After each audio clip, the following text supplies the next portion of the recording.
청취자 여러분 안녕하십니까. YTN 라디오 수도권 투데이 장원석입니다.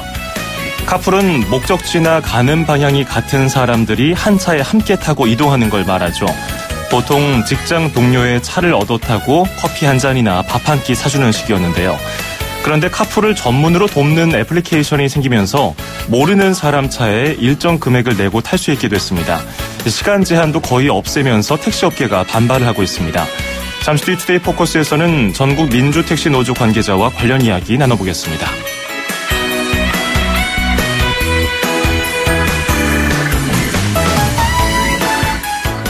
오늘 아침 앵커가 뽑은 수도권 뉴스입니다.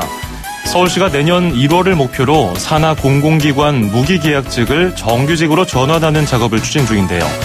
지하철 1호선에서 8호선을 운영하는 서울교통공사 노사가 정규직 전환 시점을 두고 이견을 보이고 있습니다. 공사 측은 무기계약직 근무 기간이 3년을 넘을 때 정규직으로 전환하겠다는 입장인 반면에 노조 측은 서울시 방침에 반하는 주장이라고 맞서고 있습니다. 현재 교섭이 중단된 상태인데요. 과연 서울시의 계획대로 정규직 전환에 차질이 없을지 지켜봐야겠습니다. 마이클 부블레의 Let It Snow, Let It Snow, Let It Snow 띄워드리면서 2017년 11월 24일 수도권 투데이 시작합니다.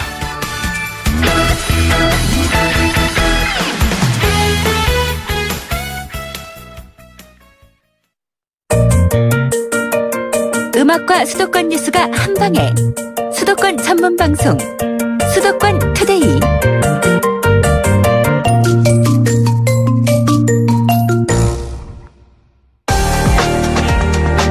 투데이 포커스. 정부는 지난 1995년에 혼잡한 출퇴근 시간 교통수요 관리 차원으로 카풀 제도를 도입했고요. 적극 권장했습니다.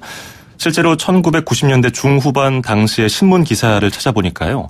유명무실한 카풀제도 혜택 늘려야 참여 늘어, 그리고 카풀 실시차에 세금 주차료 혜택을 이런 내용이 있었습니다. 물론 여객 자동차 운수사업법에 따라서 상업적인 행위를 한다면 처벌을 받습니다. 요즘에는 카풀 앱으로 카풀을 쉽게 해주는 서비스가 유행인데요. 국토교통부와 서울시가 카풀 앱의 출퇴근 시간 선택제에 대해서 이 법을 위반한다고 고발을 했습니다. 택시업계에서는 카풀 앱을 통해 불법 유상 운송 행위가 발생한다면서 택시 생존권 사수를 위한 자가용 불법 카풀 영업행위 근절 촉구대회를 여는 등 강력하게 반발하고 있습니다. 오늘 전국 민주택시 노동조합의 관계자와 전화 연결을 하겠습니다. 안녕하십니까? 예, 안녕하세요. 예. 이게 스마트폰 애플리케이션으로 승객과 일반 택시를 연결해주는, 그리고 일반인이 본인 차량으로 운송 서비스를 제공할 수 있게 했던 우버가 몇 년 전에 시끌시끌한 논란이 있지 않았습니까? 그래서 2015년 3월에 국내에서 금지가 됐는데 카풀 앱이 요즘에는 인기인데요. 이 카풀 앱이 우버하고 비슷한 개념인가요? 예, 거의 비슷하다고 봐야 되는데요. 예. 현재 우리나라 여객자동차 운수사업법 81조에 따르면 예. 자가용 여객운송 영업행위를 금지하고 있는데요. 자가용 자동차를 영업을 목적으로 이제 제공하거나 임대하거나 이제 알선하는 행위는 이거는 이제 사업용 자동차로 볼 수 없기 때문에 예. 위반 행위로 이제 금지를 하고 있고요. 다만 출퇴근 시간대에 출퇴근 방향이 같은 운전자들이 차량을 공유해서 이제 카풀을 하는 경우에는 예외적으로 이제 허용을 하고 있는 거고요. 그런 측면에서 보면 카풀 앱은 우버처럼 자가용 여객 운송을 알선하는 행위 중에서도 출퇴근 시간대 예외적으로 좀 허용하고 있는 그런 경우라고 보면 되시겠습니다. 예, 그러니까 교통체증을 완화한다는 명목으로 카풀 서비스 하는 것은 합법이나 내 출퇴근 시간에 한하고 있다는 거죠. 여객 자동차 운수사업법 81조에 따르면. 예, 그렇습니다. 예, 그러면은 이용자들 입장에서는 출퇴근 시간이라는 그 시간에 택시보다는 조금 싸기도 하고, 그리고 다른 사람에게 기름값을 보탤 수 있으니까 좀 부담도 덜하고 이런 얘기들 하거든요. 공유 경제가 실현되는 거 아니냐 이런 주장인데 여기에 대해서는 어떤 입장 갖고 계십니까? 예. 당초 1995년에 입법되고 나서 현재까지 좀 유지되고 있었던 것은 자가용 이용을 이제 교통 혼잡 시간에 줄이고 그리고 거기에 따른 이제 사회적 비용, 혼잡 비용들을 좀 줄이기 위한 목적에서 이제 입법이 됐고 지금까지 운행이 되고 있는데요. 예. 현재 뭐 플러스라든가 이런 이제 카풀 앱을 이용해서 지금 이용이 성행이 되고 있는 경우는 당초에 자가용 교통 방향이 같은 출퇴근 이용자들이 차량을 공유해서 이용하는 그런 공유경제의 개념하고 좀 다릅니다. 예. 카풀앱은 사실상 지금 현재 기업화되어 있는데요. 운전자는 영업을 목적으로 해서 승객을 유치하고 있는 경우고요. 그러다 보니까 출퇴근 방향이 같지 않습니다. 그리고 영업 목적으로 알선을 하고 있고 거기에 따라서 요금을 받고 있고 그러다 보니까 이용들이 이제 최근에는 출퇴근 시간 자체도 선택제로 해서 24시간 영업이 가능하도록 이렇게 이제 일방적으로 임의로 운행을 하고 있어서 사실상 자가용 번호판을 달고 사업용 자동차처럼 여객 운송을 하고 있는 그런 기업화된 행위들을 하고 있는 것이다 이렇게 보면 되겠습니다. 예. 그런데 이제 카풀 앱 측에 따르면 이제 여객 자동차 운수사업법 81조에는 출퇴근 시간이라고만 나와 있을 뿐 그 출퇴근 시간이 몇 시부터 몇 시까지다 명확하게 나와 있지 않아서 요즘과 같이 그 출퇴근 시간이 24시간 중에 뭐 다양한 분포를 보이는 상황에 이것을 명확하게 할 수가 없어서 우리는 불법이 아니다. 그래서 폭넓은 법리 해석이 가능하다는 입장으로 뭐 출퇴근 시간을 오전 5시부터 오전 10시 5시간 그리고 오후 5시 그러니까 17시부터 이길 오전 새벽 2시까지 이렇게 넓게 놓고 있는데요. 이 부분에 대해서는 어떤 생각하고 계십니까? 법에서 출퇴근 시간대라고 이제 정하고 있는 것은 사회적 통념상 출근과 퇴근을 하고 있는 그리고 그것이 이제 교통 혼잡이 몰리는 그런 시간대를 의미합니다. 예.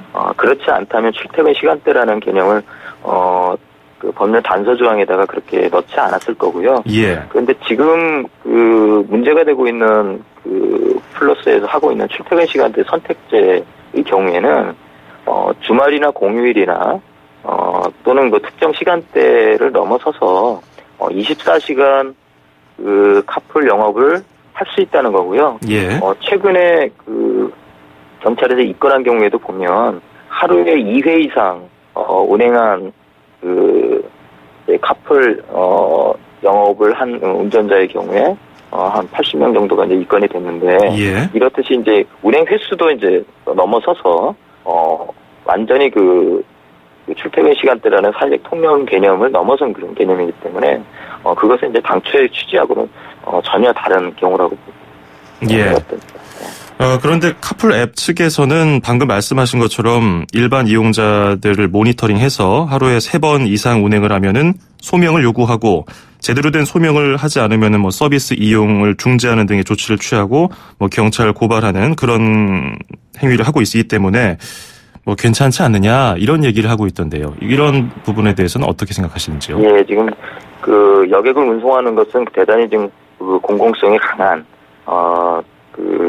그래서 정부에서는 이제 사업용 자동차에 대해서는 면허제나 등록제 이런 것들 운영을 하고 있는 건데요. 예. 지금 카풀에 대해서 지금 자율적으로 그렇게 규제해서 다 된다 이렇게 얘기하고 있는 것은 현실하고는 다른 얘기고요. 이미 이제 플러스라든가 이런 카풀 앱을 이용하시는 분들도 불편하고 피해 사례들이 늘어나서 자체적으로 뭐냐면 밴드라든가 이런 것들을 이제 운영하고 있는 경우들도 많이 있고요. 예. 실제로 카풀 앱을 운전하는 운전자들이 이제 자격을 갖춘 사람들이라고 보기가 어렵기 때문에 신분도 이제 분명치가 않습니다. 그렇다 보면 그리고 이제 보험 처리도 되지가 않고요. 그런 안전성에 있어서도 대단히 좀 큰 문제가 현재 야기가 되고 있는 그런 현실입니다. 그리고 차량을 공유하기 때문에 이것에 대한 이제 규제를 풀어야 된다 이런 얘기들도 많이 하는데 예. 이미 이 플러스의 경우에는 벤처라든가 또는 스타트업 4차 산업혁명하고는 약간 좀 개념이 좀 다른 겁니다. 사실은 지금 대기업 자본들이 이미 투입이 돼서 수백억의 자본들을 좀 유치해가지고 좀 운영하고 있는 그런 상황이고요. 예. 그러다 보니까 실제로는 대중교통이나 좀 택시의 그런 여객 운송을 보완하거나 또는 자가용을 줄이는 그런 이제 보완제로서의 역할보다는 택시 시장을 이제 대체하는 또는 대중교통을 대체하는 이런 이제 대체제로서의 그런 개념으로 기업화돼서 대기업자분들이 이것을 이제 운영하고 있는 그런 경우라서 예. 실제로는 백화점이나 대형마트들이 골목 시장과 상점들을 시장을 침범해서 고사시키고 폐업시켰던 그러한 사례와 크게 다르지 않다 이렇게 좀 보시죠. 대기업 세계적인 기업이 국내에 들어와서 자본을 잠식할 수 있다 이런 우려도 해주셨는데 서울시하고 국토교통부는 일단 중재적인 입장에서 운수사업법상 문제가 있는 것 같다. 그래서 고발을 하지 않았습니까? 정확하게 어떤 얘기를 하고 있나요? 서울시의 경우에는 이미 이제 지금 출퇴근 시간을 넘어서서 24시간을 풀로 가동을 하겠다고 그런 방식으로 이제 영업을 하고 있는 그런 형태에 대해서는 예. 이미 카풀 목적과 그런 범위를 벗어났다. 그래서 자가용을 이용해서 여객 운송하는 그런 알선 행위에 해당이 된다라는 이제 판단을 하고 있는 거고요. 예. 그런 취지에서 경찰에 이제 수사 의뢰를 한 상태고 국토교통부에는 출퇴근 시간대와 관련한 법령 정비와 그리고 가이드라인을 정해달라고 이제 국토교통부 요청한 상태이고 국토교통부도 거기에 대한 이제 판단들은 크게 다르지 않습니다. 예. 그래서 출퇴근 시간대를 포함해서 법령 정비를 하겠다는 입장은 다르지 않고요. 다만 현재 카풀이나 또는 이제 플랫폼 업계에서 제기하고 있는 그런 문제들이 있고 사천산업혁명위원회에서 현재 이 문제를 좀 다루고 있기 때문에 좀 더 토론 과정들을 좀 지켜보면서 입법을 하겠다고 하고 있는데 예. 저희들의 입장에서는 신속하게 이 문제에 대해서는 입법의 위비 이제는 이제 운영상에 정확한 가이드라인이 없어서 발생하는 갈등의 문제이기 때문에 이것에 대해서는 명확하게 기준을 정해서 출퇴근 시간대가 어떤 시간대이고 사회적 통념상 그리고 영업을 목적으로 하는 그런 알선 행위나 또는 영업 행위는 자가용 여객 운송에 해당된다라는 것에 대한 좀 명확한 해석들을 제시하는 집행하는 것이 굉장히 중요하다 생각합니다. 예, 그래서 서울시가 지난 22일인가요? 토론회를 열려고 했었는데 택시업계가 반발해서 취소가 됐었는데 어떤 점 때문에 이 토론회에 참석을 안 하게 된 건가요? 예, 토론회에 참석을 안 한 것이 아니라 이제 저희들이 토론회에서 일방적으로 좀 운영되는 것들에 대해서 문제 제기를 했던 거고요. 택시는 지금 가장 승객이 많은 시기가 출퇴근 시간대입니다. 예. 특히 이제 심야 시간인데요.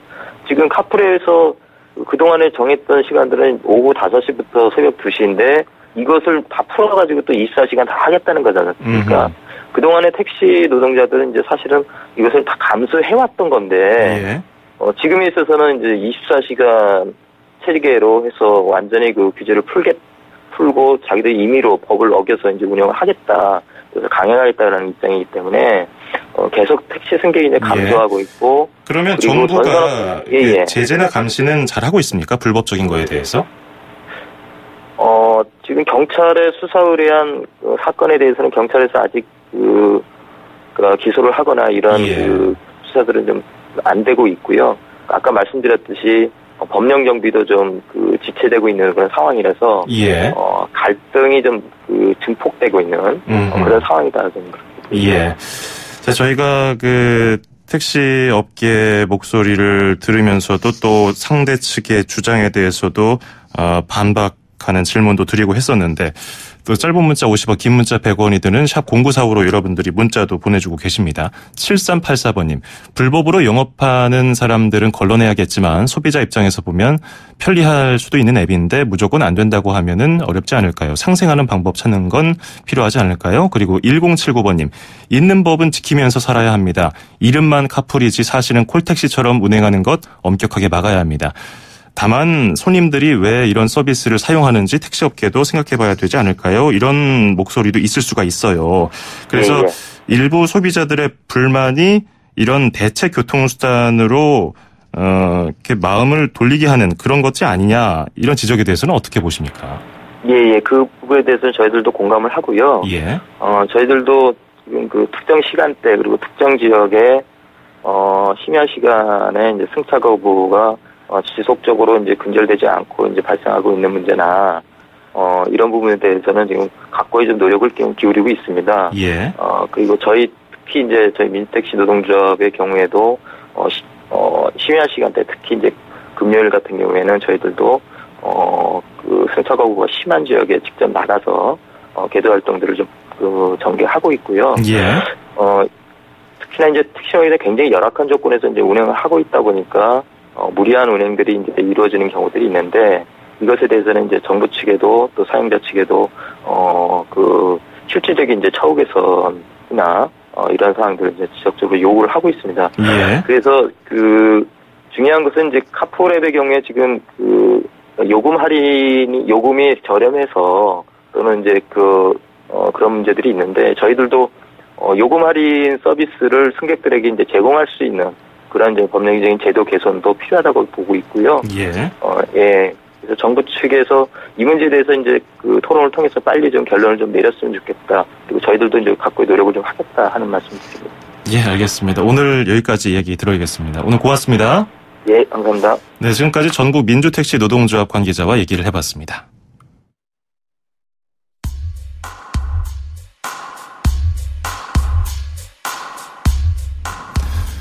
더 이스케이프 클럽의 I'll Be There 듣고요. 2부에서 뵙겠습니다.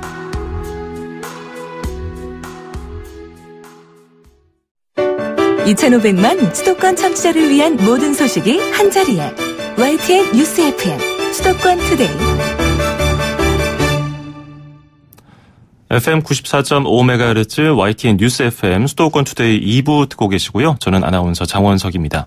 광고 전해드리고 잠시 뒤에 수도권 행정탐방 인천광역시 소식 그리고 수도권 안전톡톡 투데이 안전톡톡 겨울철 난방기구 화재 예방에 대해 들어보겠습니다.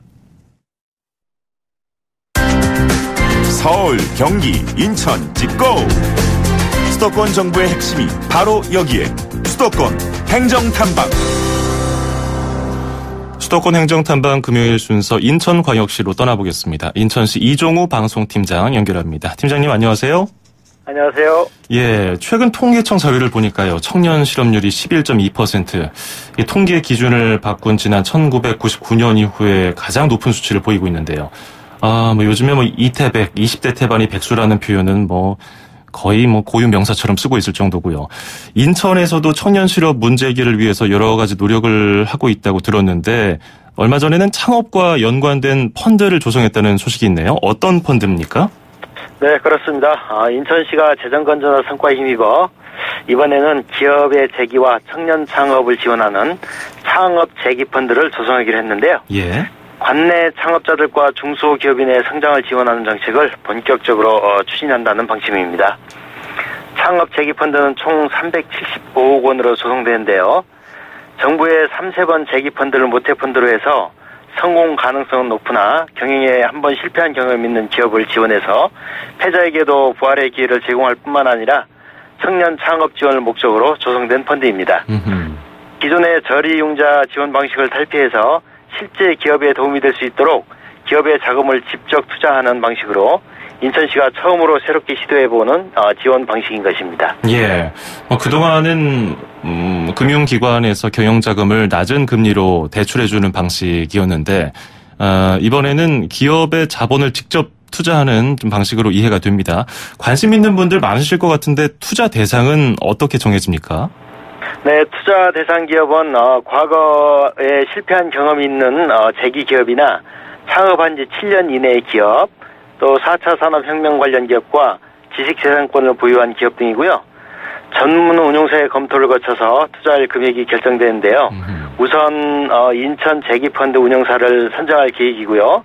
이렇게 선정이 되면 내년 1월 이후부터는 실제적인 투자를 해나갈 계획입니다. 이런 방식의 직접적인 자본 투자 지원을 통해 우수한 기술과 경험만 있으면 누구나 창업과 재기 투자를 받아 안정적으로 창업 성공률이 높아지게 되는 것이고요. 이렇게 되면 인천 지역의 중소기업 육성 환경이 훨씬 좋아질 것으로 기대하고 있습니다. 예, 기대를 해보겠습니다. 자, 이어서 화장품 얘기를 해볼까 하는데요. 사드 여파로 중국이 이른바 여러 가지 보복을 하면서 꽤 사이가 냉랭했었는데 인천시 화장품 공동 브랜드입니다. 저희 수도권 투데이에서도 여러 번 소개해드렸던 어울이 중국 시장 판매를 재개했네요. 그렇습니다. 인천시는 지난 11월 21일 중국 웨이하이에서 어울 화장품 론칭 및 제품 설명회를 개최했었는데요. 예. 이번 행사는 지난 7월 중국 정저우 론칭 행사 이후 중국에서 두 번째로 진행하는 행사입니다. 어울의 새로운 파트너인 산동관 누이 지식재산권 운영서비스 유한공사와 함께 웨이하이를 타깃으로 선정해 추진하는 사업입니다. 이날 약 13억 원 상당의 수출 계약을 체결하면서 그동안 사드 여파로 침체되었던 중국 시장에 수출이 재개되는 교두보를 마련했습니다. 그렇군요. 참여 기업은 얼마나 됩니까? 인천 지역 화장품 공동 브랜드인 어울은 지난 2014년에 출범한 이래 해마다 참여 기업이 증가하고 있는데요. 현재는 16개 회사에서 48개의 제품을 생산하고 있습니다. 예. 인천시는 이번 론칭 행사를 계기로 향후 중국 내 마케팅을 더욱 강화해서 나갈 계획입니다. 예. 인천에 여러 위인하면은 송암 박두성 선생도 있는데요. 훈맹정음이라고 해서 시각장애인들의 점자를 발명한 분 아니겠습니까? 송암 점자 도서관이 열린다고요? 예, 인천의 첫 점자 도서관인 송암 점자 도서관이 11월 29일에 개관됩니다. 인천시는 그동안 시각장애인 복지관 안에 조그맣게 운영되던 점자 도서관을 지난 4월부터 증축 공사를 시작해서 연면적 766평방미터의 지상 3층 건물로 새롭게 단장해서 개관하게 되는데요. 열람실, 점자 도서 제작실, 녹음실 등이 구비되어 있고요. 특히 인천 출신으로서 한글 점자의 창안자인 송암 박두성 기념 전시실도 갖추게 되어 박선 선생의 고귀한 업적을 한 번 더 되새겨볼 수 있는 기회가 될 듯합니다. 그렇군요. 의미 있는 공간이 되길 바라겠습니다. 오늘 말씀 고맙습니다. 고맙습니다. 네, 지금까지 인천광역시 이종우 방송팀장이었습니다. 2,500만 수도권 청취자들의 살맛 나는 오늘 하루를 위해 수도권 투데이가 여러분을 응원합니다. 꼭 알아두어야 할 수도권 핫 이슈를 쉽고 자세하게 들여다보는 투데이 포커스. 수도권 청취자 여러분들의 귀와 입이 되어드리는 코너 운수대통 만사형통 통통 메시지. 그리고 서울, 경기, 인천의 가장 중요한 행정 소식을 가장 발빠르게 짚어보는 수도권 행정 탐방까지. 똑 소리나는 수도권 라이프를 원하신다면 지금 듣고 계시는 94.5MHz YTN 뉴스 FM 수도권 투데이. 월요일부터 금요일까지 매일 아침 9시 10분 놓치지 마세요. 참, 수도권 투데이의 문을 두드리고 싶은 청취자 여러분께서는 지금 주저하지 마시고 짧은 문자 50원, 긴 문자 100원에 샵 0945, 우물정 0945로 문자 메시지를 보내주세요. 수도권 투데이는 청취자 여러분과 늘 함께하고 있습니다. 평일 오전 9시 10분 94.5MHz YTN 뉴스 FM 수도권 투데이. 청취자 여러분과 늘 함께합니다.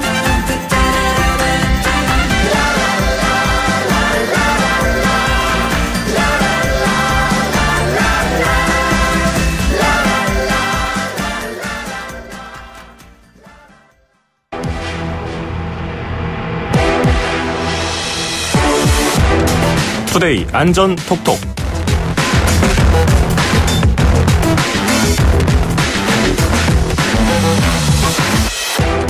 언제 어디서 무슨 일이 벌어질지 어떤 사고가 닥칠지 모르는 세상입니다. 내 주변 과연 365일 안전하다고 할 수 있을까요? 내 몸은 다른 사람이 아닌 내가 지켜야 합니다. 알아두면 좋을 안전 상식, 익혀두면 도움될 안전 팁을 모아서 전달해드리는 금요일 코너입니다. 투데이 안전 톡톡.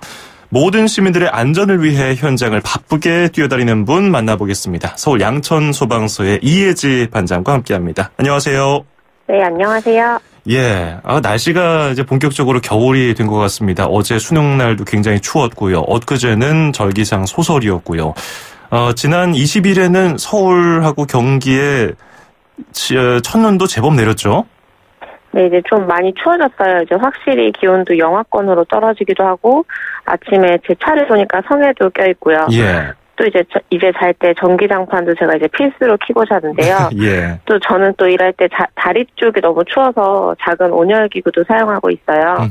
이렇게 날씨가 추워지면서 저처럼 전기 난방기구 찾으시는 분들이 많으실 건데요. 하지만 이런 난방기구들 이렇게 잘 사용하면 너무 따뜻하고 유용하지만 불이 나는 경우가 많아요. 사용하는 데 주의하셔야 합니다. 안 그래도 지난주였나요? 아파트에서 불이 나서 또 일가족 중에 한 명이 숨지고 3명이 다친 사건이 보도되던데 이런 화재 사고가 굉장히 많은데 특히 전기장판 때문에 이 사건의 경우는 불이 났던 거죠. 네, 이제 지난주 14일 화요일이었죠. 새벽 3시쯤 경기도 성남의 한 아파트에서 불이 났는데요. 예. 불은 30분도 채 되지 않아 꺼졌지만 이제 집 안에서 잠을 자던 40대 이모 씨가 숨지고 남편 등 다른 일가족 3명도 화상을 입었어요. 이 중 기도를 심하게 다친 18살 딸은 이제 병원 중환자실에서 치료를 받고 있다고 합니다. 당시 피해자 가족들이 전기 매트에서 불이 시작됐다고 진술해 이제 자세한 사항은 저희가 조사 중이 고요. 이제 이외에도 지난 또 7일 경기도 군포시의 한 아파트에서도 전기장판으로 인한 화재가 발생했는데요. 예. 여기에서는 이제 전기장판 전선에서 끊어진 흔적이 발견되기도 했습니다. 겨울철에 그 산에는 건조해서 산불도 많이 나고, 근데 실내에서는 이렇게 온열기구, 난방기구를 쓰다가 불이 나는 경우가 참 많은데요. 그렇다고 사용 안 할 수도 없잖아요. 근데 이런 전기장판으로 인한 이런 온열기구, 난방기구로 인한 화재가 지난 5년 동안 해마다 200건이 넘게 일어난다고요. 네, 맞아요. 이제 안전한 사용에 대해서 저희가 매년 강조를 해도 전기장판, 전기요 제품을 사용하다 불이 난 게 해마다 1년에 보통 200건 이상이에요. 전기 제품 내부의 열선이 끊어져 불이 나는 경우가 많습니다. 예. 흔히들 사용하지 않는 전기장판은 접어서 보관하는데 이럴 경우 내부 열선이 쉽게 끊어져요. 이렇게 보관 방법이 잘못되어 열선이 끊어진 제품을 사용하면 전류가 전선 외에 다른 곳으로 흘러서 불이 나는 거죠. 가능하면 접어서 보관하기보다는 둥글게 말아서 보관하는 것이 중요합니다. 예. 이제 구석에 처박혀 있던 물건들 막 꺼내서 사용하시는 분들은 이런 문제가 없는지 확인하고서 사용하는 것이 좋겠는데요. 근데 안전한지 확인하는 방법이 있을까요? 뜯어서 볼 수도 없고 말이죠. 일단 적어도 전기를 이렇게 흘려보아서 30분이나 1시간 정도는 미리 예비적으로 시운전을 해보세요. 예. 지켜보시면서 한 군데서 연기가 난다든지 켜봤을 때 뭔가 냄새가 난다든지 하는 경우에는 사용을 중지하는 것이 좋겠죠. 전기장판이 이불에 또 가려져 접힌 채 사용되는 것도 위험해요. 접힌 부분에 열이 쌓여 불이 날 위험이 있거든요. 또 이제 사용 전 잘 펴졌는지 전체적으로 확인하고 사용하는 것이 중요합니다. 또 요즘 라텍스나 메모리폼 침구들 많이 사용하시는데요. 이런 침구류 등은 열을 흡수하는 성질이 있어요. 전기 매트, 이게 전기 장판과 같이 사용하시면 라텍스, 메모리폼 열 흡수 현상으로 불이 날 수 있습니다. 이제 절대 같이 사용하시면 안 될 것 같아요. 방금 말씀하신 대로라면은 온수 매트는 열선이 없고 그 물이 관에 따라서 흐르면서 따뜻해지기 때문에 화재 위험은 좀 적다고 생각이 되는데 라텍스라든지 메모리폼 요즘에 많이 쓰시니까 이걸 같이 쓰면은 열이 모여져서 결국 위험한 것은 비슷하겠네요. 네, 맞아요. 이제 온수 매트는 또 열선이 없어서 이제 화재 위험성이 없다 생각하기 쉬운데요. 예. 온수 매트도 이제 전기 용품이라는 점을 잊지 않아야 합니다. 또 이제 혹시 온수 매트 보일러가 작동 중 넘어지거나 온도, 전류 이상이 생길 즉시에는 또 전원을 즉시 차단해야 되고 오랫동안 외출 시에는 코드나 플러그도 뽑아 두셔야 돼요.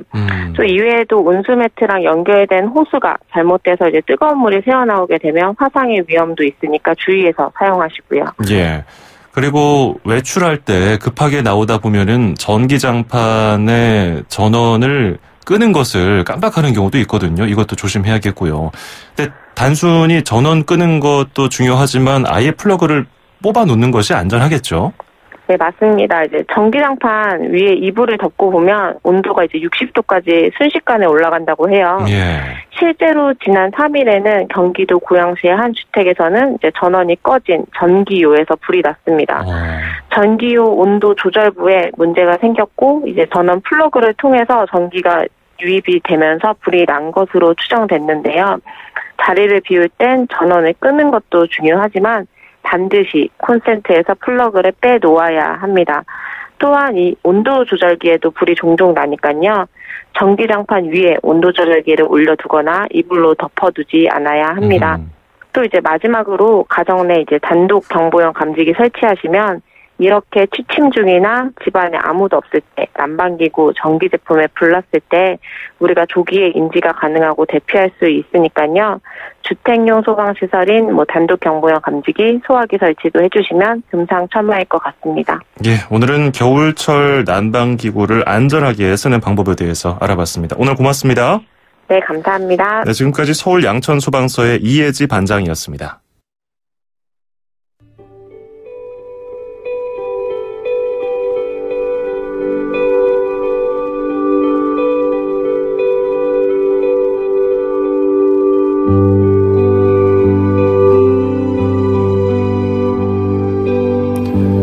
수도권 투데이 오늘 준비한 소식은 여기까지입니다. 끝으로 리엘라 하바스의 Starry Starry Night 띄워드리면서 저는 인사드리겠습니다.